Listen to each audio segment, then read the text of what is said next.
Quel match, quelle folie! 5-2 au final, la victoire de l'Atlético de Madrid face au Real Madrid dans un derby complètement fou. On va débriefer tout ça. On a vibré, on a rêvé, on a ri.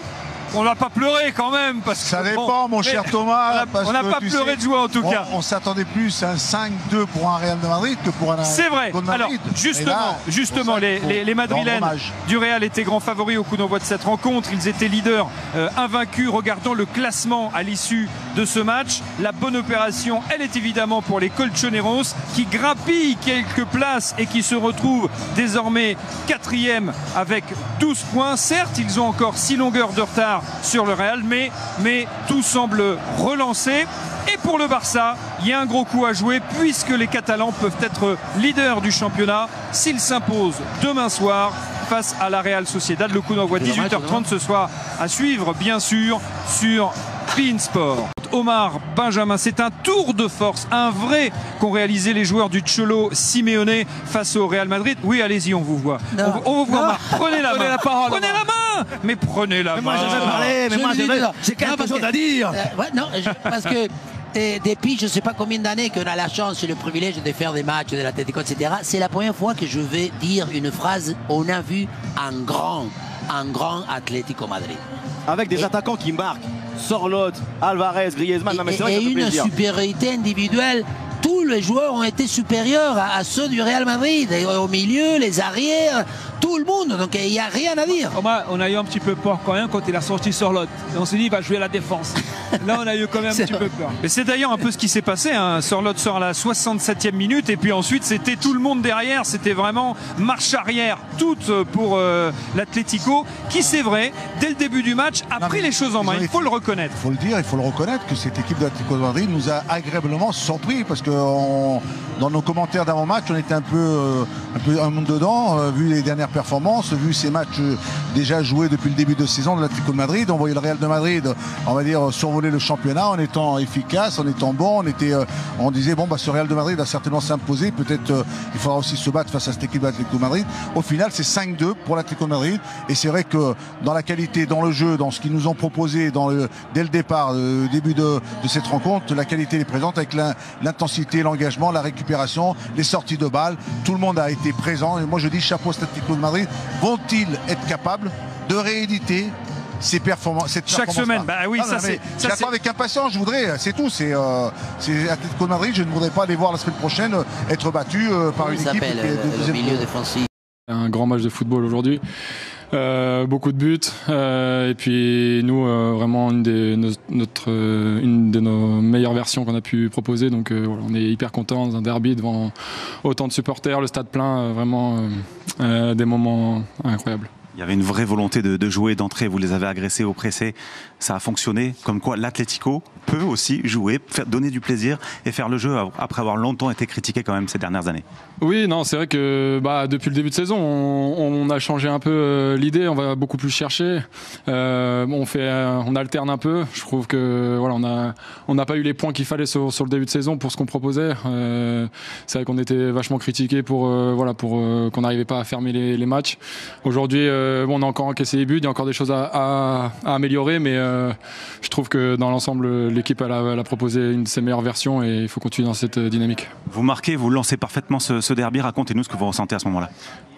Sensation assez folle, ma famille était là, mes parents, ma petite amie, c'est vrai que c'était un moment incroyable. Après, il faut rester, les matchs sont longs, je ne sais pas quelle minute, mais c'était assez tôt dans le match. Je savais qu'ils n'allaient pas rester là.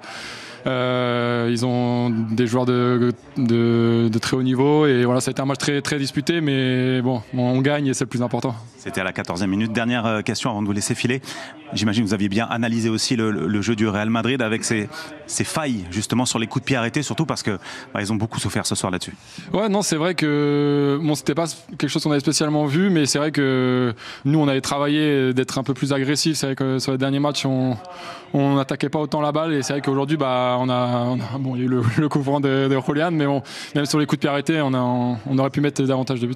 Bon, merci beaucoup et bravo encore pour cette victoire. Merci. C'est déjà pas mal, hein. 2 buts de la tête, pas sur coup de pied arrêté, mais en tout cas sur des centres dans la surface. Ce centre dans la surface qui provoque le penalty transformé par Julian Alvarez sur une faute d'Arda Güler. Et puis ce coup de pied arrêté, en effet, de Julian Alvarez. Est-ce que, d'une certaine manière, Xabi a été pris au piège aujourd'hui? C'était le premier vrai test en Liga pour Xabi Alonso avec le Real. Et piège peut-être pour la performance de certains joueurs de son équipe qui jusque-là était, on a parlé d'avant-match. Je me permets de vous interrompre, pardonnez-moi, mais Antoine Griezmann est aux côtés de John. Effectivement, Antoine qui vient de nous rejoindre, très heureux évidemment de ce derby. C'était impressionnant, vraiment. Tout le monde s'est régalé, on s'est régalé. On a vu du jeu, du beau jeu. Ça fait chaud au cœur, j'imagine, pour vous et évidemment pour l'équipe. Ouais, c'est sûr, c'est une victoire qui va nous faire du bien. On avait mal commencé le championnat. Après voilà, c'est long, on est encore qu'en septembre et il va falloir travailler comme on l'a fait aujourd'hui. Mais c'est vrai, on avait bien travaillé le match où on voulait beaucoup de profondeur, beaucoup de ballons derrière leurs latéraux et c'est là où on a fait beaucoup de mal à leur défense. Et voilà, on a essayé de bien défendre contre Arda et Kylian qui sont en très grande forme. Ça a été compliqué, mais voilà, on a fait un gros match. Quel a été le déclic selon vous dans ce match-là? La bascule? Non, je sais pas parce que là j'oublie un peu tout ce qui s'est passé dans la première mi-temps. Mais ouais, je pense qu'on a rien lâché en première mi-temps. On a répondu présent au moment où on était moins bien. Et voilà, après à la mi-temps, le coach a réglé 2-3 trucs. Après, le fait de jouer chez nous aussi, ça change énormément.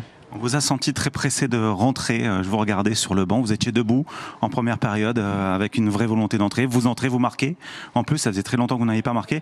Qu'est-ce qu'on a ressenti? Est-ce que c'était un but particulier par rapport aux autres? Non, un but qui fait du bien. C'est vrai que ça fait beaucoup de temps que j'avais pas marqué. Le dernier, c'était en Liga, je sais pas, mais le dernier c'était à la Coupe du Monde. Mais voilà, je suis pas un joueur qui va frapper 50 fois par match. Donc voilà, les peu d'occasions que j'ai, faut que je les mette au fond, comme aujourd'hui. Et voilà, je me prends pas la tête. Vous savez que vous êtes en train d'inspirer des générations avec la Coupe Mulet, et pas que, parce que Thomas Tauroud, Luis Fernandez en plateau sont absolument fans. Donc je sais pas si on leur lance un défi, mais pourquoi pas. Un petit défi, ce serait pas mal. Ah non, mais on adore, franchement là, on adore, magnifique. Bon, et Thomas, la prochaine fois, la perruque. Hein. Ouais, par contre, ouais, il y a du boulot parce qu'il n'y a pas grand-chose.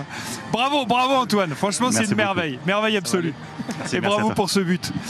Toujours le sourire sur Antoine Griezmann, ça fait plaisir. Ça fait plaisir de le voir marquer et d'exploser comme ça, d'exulter après un tel but lors d'une telle victoire pour l'Atlético de Madrid. Oui, revenons sur la question juste avant l'interview d'Antoine Griezmann. Xabi, dont c'était le premier test véritable en Liga avec le Real, a-t-il été pris au piège, Sony?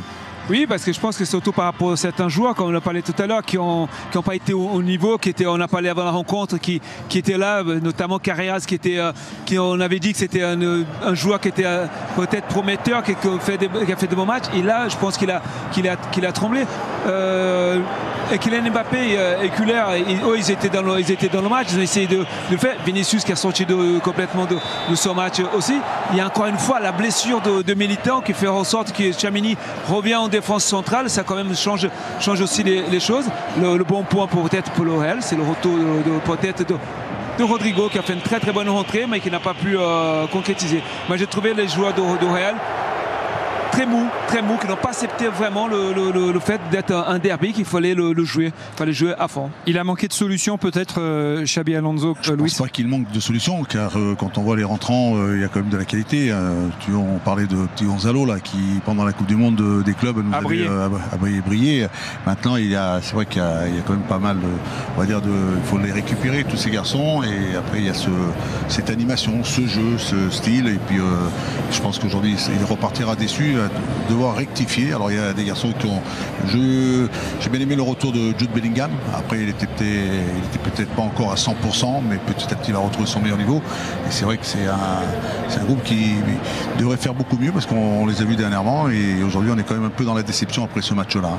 Une joie mesurée, même s'il y a des sourires, une joie plutôt tranquille, alors que dans le stade c'était la folie furieuse. Hein. C'était vraiment, là, t'inquiète pas, ils vont se mettre à chanter. Un volcan. Ils vont se mettre à chanter, bien sûr. Il y a un concert là qui est prévu là. Ah, il y a un concert qui qui est prévu dans le vestiaire. Dans le vestiaire. Ah, superbe. En même temps, il le mérite bien. Il mérite bien de passer une belle soirée. Le programme en cas de victoire, concert dans le vestiaire et avec Omar Da Fonseca qui va venir leur chanter.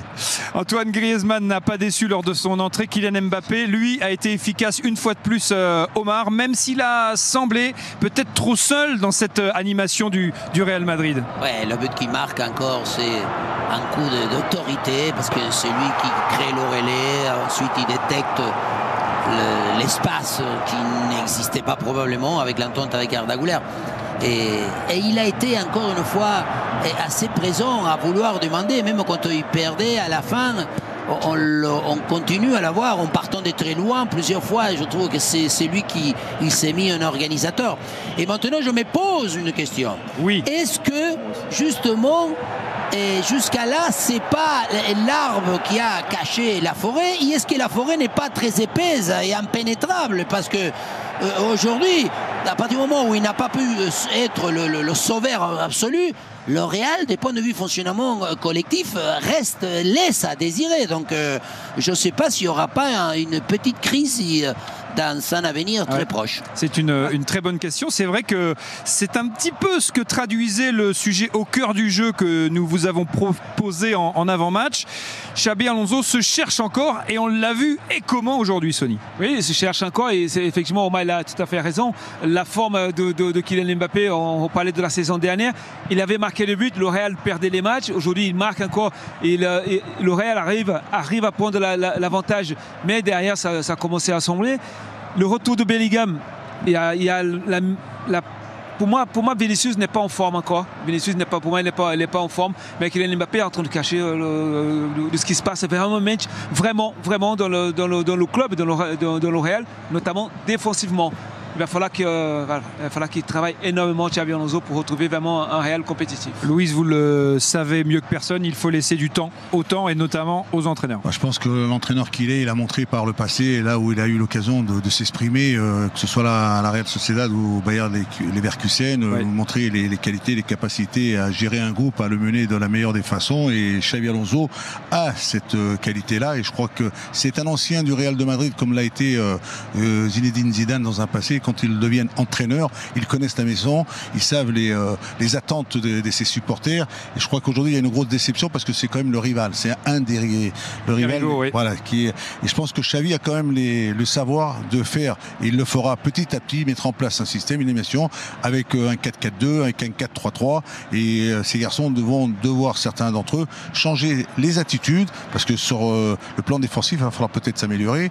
Et offensivement, il va falloir aussi aider un peu plus Kylian Mbappé dans ce genre de confrontation ou de match. Kylian Mbappé et le Real devront se relever après cette lourde défaite 5-2 ici sur le terrain de l'Atlético de Madrid dans le derby. Vous avez aimé le derby de Madrid, vous adorerez le Classico Real Barça. Notez bien la date, dimanche 26 octobre, coup d'envoi à 16h15, la prise d'antenne 1 heure avant, bien entendu sur beIN Sport pour vivre à fond ce grand moment de foot. Et demain, la Ligue 1, la 7e journée, rendez-vous au stade Pierre-Mauroy de Lille pour le choc de la 7e journée de Ligue 1 face à Lyon.